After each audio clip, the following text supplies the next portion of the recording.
Orang-orang sukses di dunia adalah mereka yang mewujudkan hayalannya. Pemilik Facebook tidak pernah menyangka akan sesukses sekarang. Dia hanya berjuang mewujudkan hayalannya untuk menghubungkan semua orang di dunia dalam sebuah gadget. Kita terkadang menempatkan kata menghayal pada nilai rasa rendah.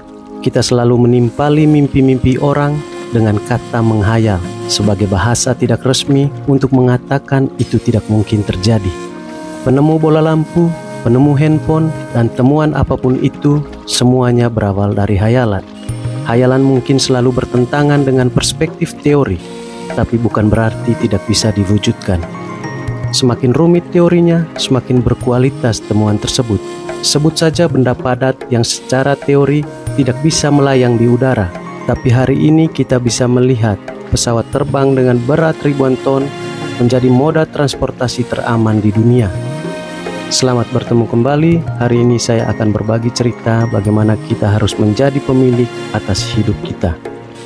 Pekerjaanmu itu akan mengisi sebagian besar hidupmu, dan satu-satunya cara untuk benar-benar puas adalah melakukan apa yang kamu yakini sebagai pekerjaan hebat. Dan satu-satunya cara untuk melakukan pekerjaan hebat adalah dengan mencintai apa yang kamu lakukan.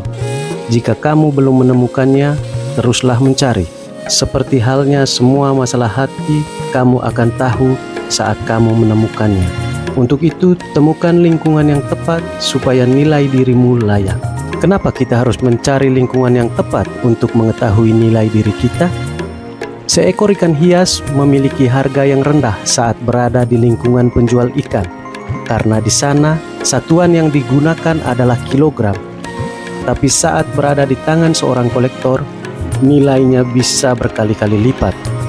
Sebuah sepeda motor klasik saat berada di tangan seorang pembalap, nilainya menjadi sangat rendah, karena di sana kecepatan menjadi ukuran. Tapi saat dimiliki oleh seorang kolektor, nilai sepeda motor itu berpuluh-puluh kali lipat. Yang sering terjadi kenapa pencapaian kita tidak maksimal, bukan karena kualitas diri kita yang rendah. Itu hanya karena kita tidak berada pada lingkungan yang tepat. Saat seseorang sudah menjadi sesuatu, dia merasa pencapaiannya sudah maksimal.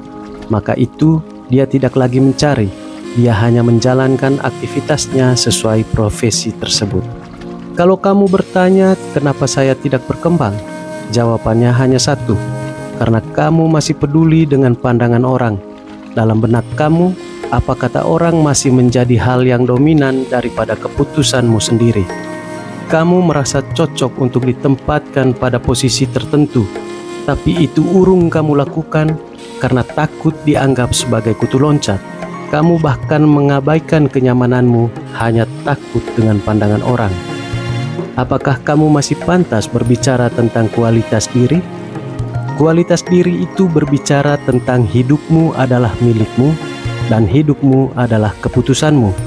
Saat kamu menyadari hal ini, gengsi bukanlah sesuatu yang perlu didiskusikan kembali.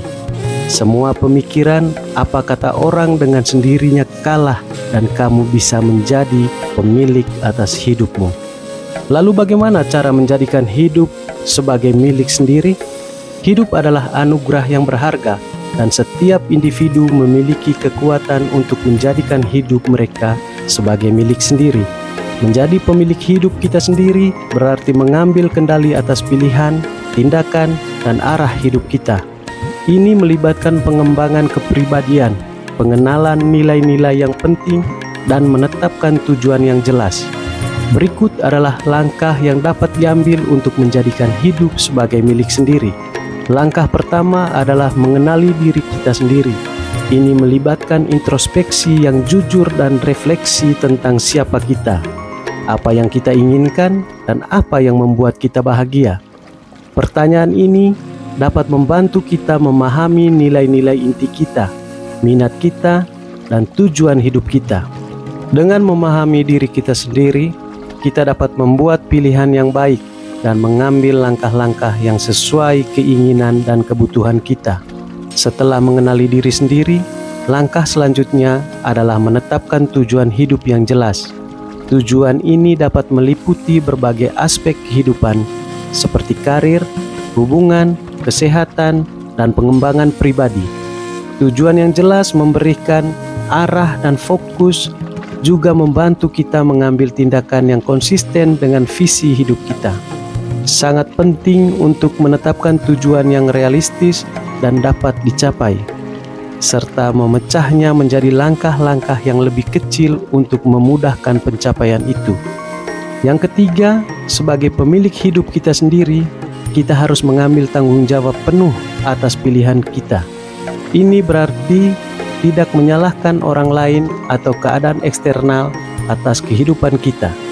Meskipun kita tidak dapat mengendalikan semua aspek kehidupan, kita dapat mengendalikan penuh atas pilihan hidup kita untuk mengubah hidup kita sesuai dengan keinginan kita sebagai pemilik hidup. Mari kita kembangkan diri untuk menjadi versi terbaik dari diri kita sendiri.